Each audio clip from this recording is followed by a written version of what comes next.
सर्दी की वो रात 1990 के उस पुराने गांव पर कुछ ज्यादा ही भारी थी।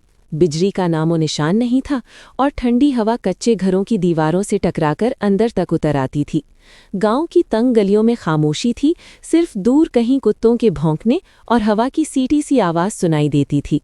उसी गांव के एक छोटे से मिट्टी के घर में दादी अम्मा बीबी ज़ैनब अंगीठी के पास बैठी थीं। उसके सफ़ेद बाल दुपट्टे के नीचे बंधे हुए थे, चेहरे पर गहरी झुर्रियां और आंखों में सालों की थकान साफ नजर आती थी। उसकी नज़र बार बार चारपाई पर लेटे हुए अपने पोते अयान पर जा रही थी, जो पतली सी कंबल में लिपटा ठंड से हल्का हल्का कांप रहा था। अयान की सांस ठंडी हवा में दिख रही थी और दादी अम्मा का दिल हर सांस के साथ और घबरा जाता था। वो अपने कांपते हाथों को अंगीठी के पास ले जाती, कभी लकड़ी को जरा सा हिला देती, कभी फूंक मारकर आग को जिंदा रखने की कोशिश करती। उसके दिमाग में सिर्फ एक ही ख्याल था, अगर ये आग बुझ गई तो? बिजली नहीं, हीटर नहीं, बस यही एक छोटी सी अंगीठी थी जो उस रात अयान को ठंड से बचाए हुए थी। दादी अम्मा ने धीरे से उठकर अयान के सिरहाने बैठकर उसका कंबल ठीक किया और उसके माथे पर प्यार से हाथ फेरा।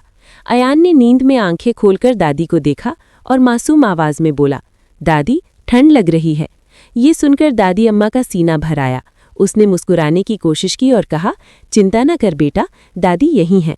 फिर उसने अयान को अपनी बाहों में समेट लिया, अपना पुराना वुलन शॉल उसके गिर्द लपेट दिया और अंगीठी के बिल्कुल करीब बैठ गई। बाहर रात और गहरी होती जा रही थी, लेकिन उस छोटे से कमरे में दादी के प्यार ने ठंड को कुछ हद तक रोक लिया था। दादी अम्मा ने अयान का ध्यान बटाने के लिए पुरानी कहानी शुरू की, अपने बचपन की, जब वो खुद भी इसी तरह अपनी माँ के साथ सर्दी की रातों में अंगीठी के पास बैठा करती थीं। अयान धीरे धीरे कहानी सुनते सुनते खामोश हो गया और उसकी आंखों में नींद उतरने लगी। रात का वक्त गुजरता रहा, अंगीठी की आग कभी तेज होती, कभी धीमी, और दादी अम्मा पूरी रात जागकर उसे संभालती रहीं। कभी दुआ के लिए हाथ उठाती, कभी खामोशी से अल्लाह का शुक्र अदा करती कि अभी आग जल रही है। आखिर सुबह की पहली रोशनी कच्चे घर की दीवार पर पड़ी। हवा में ठंड अब भी थी, लेकिन रात की सख्ती टूट चुकी थी। अयान गहरी नींद में था और उसके चेहरे पर सुकून साफ नजर आ रहा था।